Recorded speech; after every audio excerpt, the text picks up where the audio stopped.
Fauna alebo zdravo so zvieratami. To je pravidelná rubrika, v ktorej radíme chovateľom. Dnes budeme skloňovať slovo perie a dozviete sa aj, ako riešiť jeho vypadávanie u papagájov. Viac už prezradí môj host, aromaterapeutka Michaela Švorcová. Dobrý deň, Miška. Dobrý den, Moniko. Papagáje, exoty, kanáriky, to sú naši častí spoločníci v domácnostiach. Nevždy sa však o nich staráme správně. Určitě zase tady musíme brát v potaz, že vlastně ty ptáčci k nám přišli z nějakého svého přirozeného prostředí. A tím bývá dost často jiné podmínky vlastně podnební pásmo, víc sluníčka, víc tepla. Ti papoušci jsou vlastně ve stresu, nejenom papoušci, jsou to i ty andulky a další. Tady se dost často stává, že papoušek z toho stresu si začne vyškubávat peří. Je to dost častý problém, hodně se na nás obrací vlastně majitelé drahých papoušků, že vlastně se jim ten papoušek oškubal a je z něj vlastně holátko.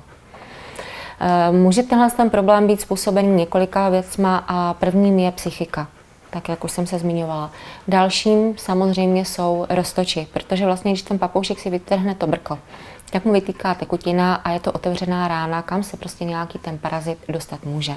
No a dalším problémem v podstatě, nebo důvodem, proč ten papoušek to peří si trhá nadále, je údajně, co mi potvrdili veterináři, to, že vlastně ta tekutina, která vytéká z toho místa, odkud vlastně to brko si papoušek vytrh, takže způsobuje vlastně u papoušku takovou jakoby rozvláčnou náladu, že se jim to vlastně líbí, že vlastně nakonec to je pro ně jakoby droga.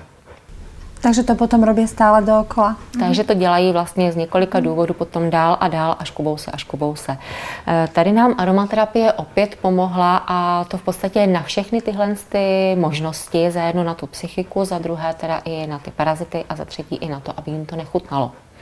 Takže je trošičku opijíme rohlíkem, ale docela se nám to úspěšně daří a můžu říct, že v 80% případů je to vždycky pozitivní, někdy i ve víc případech. Většinou prostě ti majitelé to hodnotí pozitivně.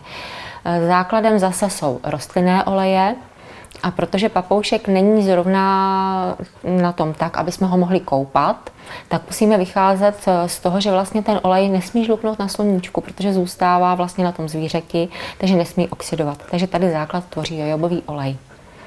A do něj jsou přidané silice, které právě působí. Ten aplikujeme na perie nějakým sprejom? Rozprašovačem a naneseme na papouška, nastříkáme, necháme tam. Jsou nějaké přípravky, které podáváme do potravy tímto vtáčikom? Můžeme podávat samozřejmě zvířátkům i papouškům vlastně jakoby přípravky.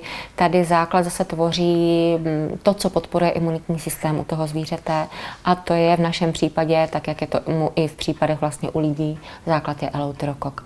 Tento eleuterokok je obohacený o silice mateří douškovou a saturejkovou, je to z toho důvodu, že vlastně působí na plicní orgány blahodárným způsobem.